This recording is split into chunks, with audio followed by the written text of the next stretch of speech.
Assalamualaikum warahmatullahi wabarakatuh. Perkenalkan, nama saya Muhammad Ali Yusuf Fadilah dengan NIM 2008 106031 dari kelas Biologi B semester 4. Di sini saya akan sedikit menjelaskan mengenai perairan air tawar yaitu rawa pada acara praktikum ekologi umum. Selamat menyaksikan. Rawa merupakan ekosistem yang terbentuk secara alami yang digenangi oleh air baik musiman atau permanen yang letaknya berdekatan dengan laut. Keanekaragaman flora dan faunanya cukup tinggi. Rawa berperan untuk menampung debit air hujan dan penyedia air bagi lingkungan sekitarnya. Di dalam area rawa pun terjadi interaksi dimakan antar makhluk hidup di dalamnya. Peristiwa makan dimakan tersebut dengan rantai makanan. Rawa yang juga merupakan ekosistem ini juga memiliki definisi atau juga ciri-ciri yang sama seperti ekosistem lainnya. Ekosistem ini juga bukan merupakan ekosistem buatan. Ekosistem ini biasanya akan ditumbuhi oleh tumbuh-tumbuhan yang tidak bisa atau kesulitan jika tumbuh di daerah perairan atau daerah daratan. Klasifikasi makhluk hidup yang ada di sini juga beraneka ragam rupa. Interaksi antara makhluk hidup di dalam ekosistem ini juga tidak jauh berbeda dengan ekosistem yang lainnya. Ekosistem rawa juga masih termasuk ekosistem perairan. Meskipun pada kenyataannya ekosistem ini memang diapit oleh dua unsur yang sama kuat, yakni daratan dan juga perairan. Malah pada beberapa kejadian daratannya akan lebih menonjol dari perairannya.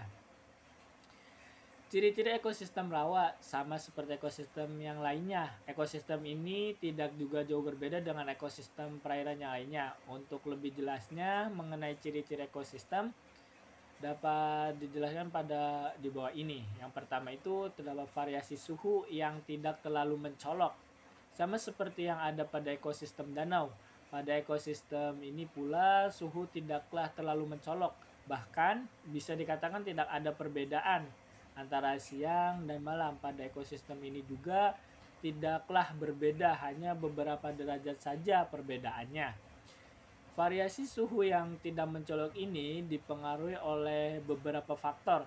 Faktor ini pula juga berpengaruh pada keseimbangan ekosistem.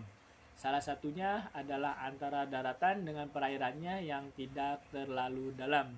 Jadi, perbedaan suhunya pun tidak terlalu berbeda jauh. Hal ini mungkin akan berbeda dengan ekosistem perairan yang jauh perbedaannya seperti pada laut atau yang lainnya. Komponen pada ekosistem rawa, pada ekosistem ini akan ada banyak sekali komponen pendukung yang ada.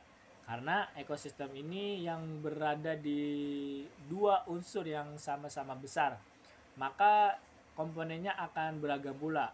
Komponen yang ada pada ekosistem ini tidak akan bergantung pada satu unsur saja, tetapi pencampuran antara kedua unsur tersebut. Berbagai komponen yang ada pada ekosistem ini juga tidak bergantung pada satu ekosistem. Ini menjadi ekosistem yang didiami berbagai variasi komponen.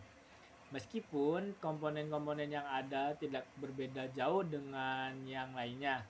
Sebagai manusia, kita juga perlu menjaga lingkungan dengan melakukan upaya pelestarian lingkungan hidup seperti menjaga rawa-rawa asli ini. Komponen yang ada pada ekosistem ini juga seperti ada pada ekosistem yang lainnya, bergantung pada dua poin besar komponen, yakni komponen abiotik dan juga komponen biotik. Komponen abiotik adalah komponen yang tidak hidup atau benda mati, sedangkan komponen biotik adalah komponen yang merupakan makhluk hidup. Komponen abiotik pada ekosistem ini juga sama seperti pada ekosistem lainnya, terdiri atas suhu, udara, cahaya, tanah, batu, dan hal lainnya yang tidak bernafas. Sedangkan untuk komponen biotiknya menyangkut seperti ganggang, eceng gondok, katak, belalang, dan segala makhluk hidup yang mendiami rawa tersebut. Cukup sekian yang dapat saya sampaikan. Kurang lebihnya saya mohon maaf. Wallahu muwaffiqil aqwamit thoriq. Wassalamualaikum warahmatullahi wabarakatuh.